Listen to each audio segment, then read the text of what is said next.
Hey guys, good evening. So अभी in this workshop I'll be talking about some more companies जो मैं पिछले वाला वीडियो में कवर नहीं किया. उसमें I think I covered 4. इसमें भी I think I'll cover 4 और 5. So मिला के टोटल 9-10 कंपनीज जो मैंने आज जिनका आज रिजल्ट एनालाइज किया तो सब हो जाएगा. तो सबसे पहला पॉइंट है कि लाइक दो इलेक्ट्रॉनिक्स रिटेलिंग कंपनी के बारे में बात करते हैं. एक based out of Bihar, Jharkhand and Chhattisgarh जो है आदित्य विशन, और दूसरा कंपनी है जो एक आंध्रा और तेलंगाना बेस्ड कंपनी है जो अभी दिल्ली में भी वेंचर किया है, वो है इलेक्ट्रॉनिक स्मार्ट इंडिया. अब यही वाला पॉइंट है कि लाइक आप देखोगे कि लाइक ऐसे इलेक्ट्रॉनिक्स रिटेलिंग बिजनेसेस जो third party AC, TV, mobile, fridge बेचते हैं, इनका अगर आप देखोगे स्केलेबिलिटी डिपेंड करता है on the electrification of the country. और आप देखोगे आज हमारे देश में हर शहरों में, हर गांव में मोटा मोटी पावर आ गया है. तो ऐसे कंपनीज को क्या हुआ है, कोई भी हिंटरलैंड में, कोई भी गांव में घुस के अपना कोई इलेक्ट्रॉनिक्स का मेला लगा देते हैं. फिर अगर वो मेला चल जाता है फिर वो दुकानें खोल देते हैं वहां पे. स्पेशली मैं आदित्य विशन का अगर मैं बात करूं तो जो बिहार वाला जो बिजनेस है, तो अगर मैं दोनों का रिजल्ट के बारे में बात करूं तो दोनों का पेस ऑफ ग्रोथ तो है. ठीक है, आदित्य विशन का आप देखोगे 30% YOY का ग्रोथ किया इन Q3 over Q3 last Q3. और अगर आप इलेक्ट्रॉनिक स्मार्ट इंडिया देखोगे तो 21% का ग्रोथ किया Q3 ओवर Q3. तो now here is the thing, Aditya Vision has always been able to grow at a faster pace than electronic smart India. उसका reason कुछ है, like for me the major reason इसके like Aditya Vision मेरे लिए better geographies में है, ऐसे जगह में जहां पे रेंट बहुत कम है, जैसे झारखंड, छत्तीसगढ़, और अभी तो ये लोग ईस्टर्न यूपी, वाराणसी उस साइड में भी जा रहे हैं. Then let's say for example electronic smart India जो दिल्ली में गया है. अब दिल्ली का ऑफकोर्स दिल्ली एंड दिल्ली के आसपास के रीजन का रेंट तो झारखंड से ज्यादा ही होगा ना. सो एक और छोटी सी पॉइंट मैं आपको शेयर करना चाहता हूं कि लाइक आदित्य विशन ने कुछ से फॉर एग्जांपल 19-20 दुकानें ही खोला है I think in the state of Jharkhand over the past 1 year, और वो ऑलरेडी लार्जेस्ट रिटेलर बन गया. सो दिस क्लियरली शोज कि ये मार्केट कितना ही लेस पेनिट्रेटेड है. एंड गोइंग फॉरवर्ड सोचिए ना, आज सबके हाथ में मोबाइल फोन चाहिए, सबके घर में वॉशिंग मशीन चाहिए, राइट. गोइंग फॉरवर्ड सबके घरों में एसी चाहिए होगा, बिकॉज ये सब लग्जरी और नहीं रहा, ये सब है एसेंशियल्स बन गया है. ठीक है, तो ये इलेक्ट्रॉनिक्स रिटेलिंग कंपनीज को आप अच्छे से देख सकते हो. अब अगर मैं रिजल्ट का थोड़ा बहुत, और बिकॉज आई नो ये डिटेल एनालिसिस तो है नहीं, बट चलिए अगर आप थोड़ा बहुत देखोगे कि लाइक आदित्य विशन का इससे पहले का 35-40% का ग्रोथ होता था, तो ये 30% का ग्रोथ थोड़ा सा मुझे डिसअपॉइंटमेंट दिया है. ऑल्दो कोई कंप्लेन है नहीं, बिकॉज 30% का ग्रोथ है. ये लोग अभी भी कितने सारे स्टेट्स में जा सकते हैं. यूपी में तो हार्डली घुसा है. And by the way management बार बार आदित्य विशन का यही बोलता है कि इंडिया में over 30% of the population UP, Bihar और छत्तीसगढ़ में है. तो हम लोग तो वैसे ही 2 स्टेट में ढंग से भी नहीं है, और सिर्फ तीसरे स्टेट यूपी में ऐसे ही रैंडमली गए हैं. अभी तो बहुत कुछ मतलब बचा है. So scale of opportunity is huge, लेकिन हमें ऑफकोर्स बिजनेसेस का पेस ऑफ ग्रोथ देखना पड़ेगा, जिसके बारे में मैंने बात किया अभी कि 30% का.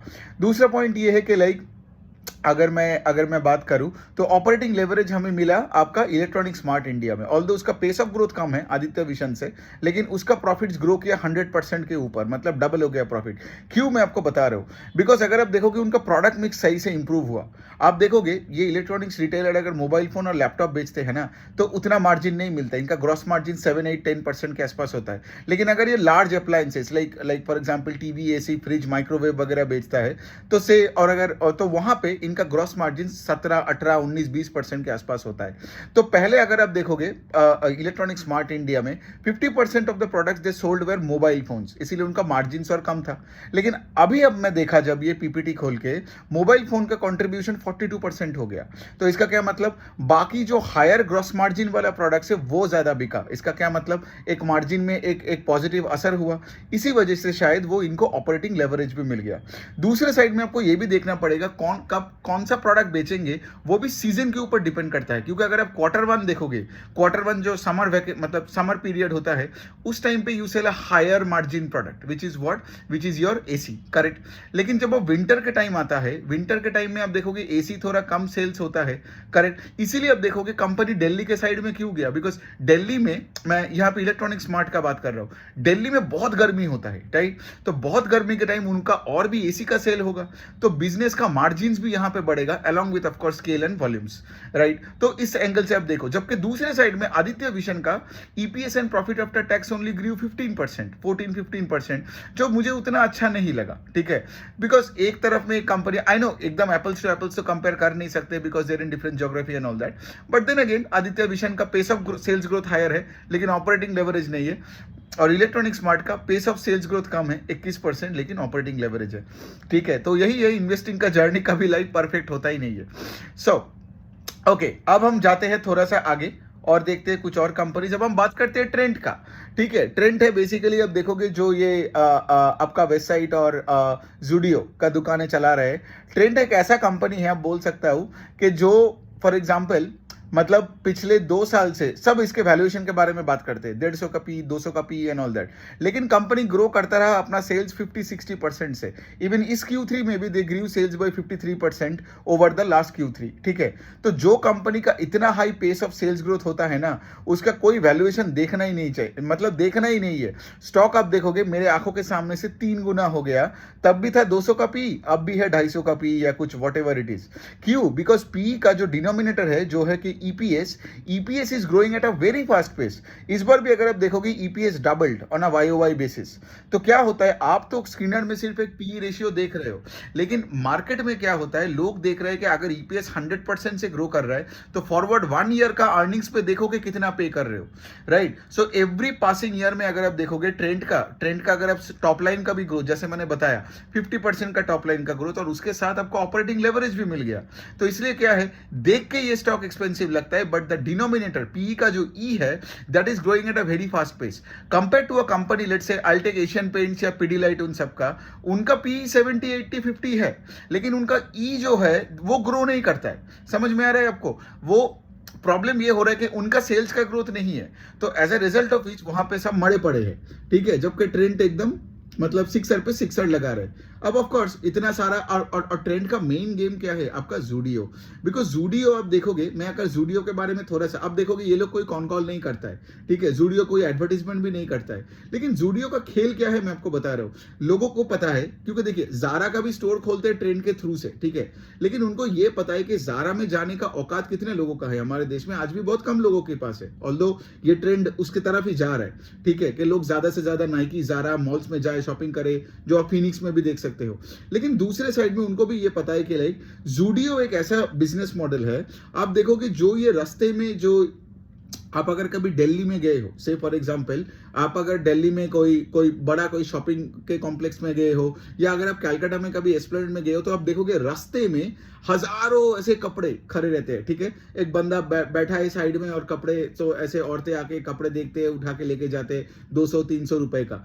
जूडियो वही वाला खेल है इन दी ऑर्गेनाइज स्पेस, और जूडियो क्या करता है, वो फास्ट फैशन वाला एक बिजनेस है, ठीक है?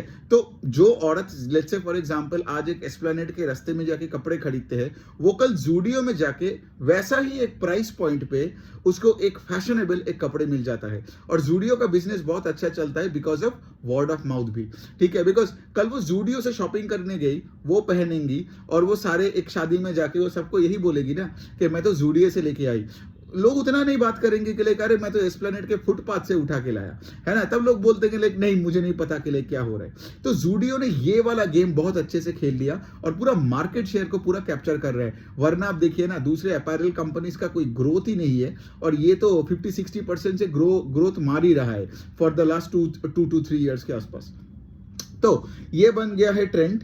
अब हम थोड़ा बात करते हैं नायका के बारे में। अब देखिए नायका के बारे में ज्यादा कुछ बोलना है नहीं, 20-22% का उन्होंने अपना सेल्स का ग्रोथ दिखाया। Gross merchandise value I think 29% से बढ़ा, लेकिन इनका मार्जिन्स बहुत कम है। और दूसरे साइड में अगर आप देखोगे इनका स्टॉक जिस जगह में पड़ा है, ठीक है, जब इनका आईपीओ आया था मुझे ये लगा था कि लाइक भाई लोगों को तो पक्का 100% गारंटी है नायका तो 100% से सेल्स बढ़ाएगा, 150% से सेल्स बढ़ाएगा।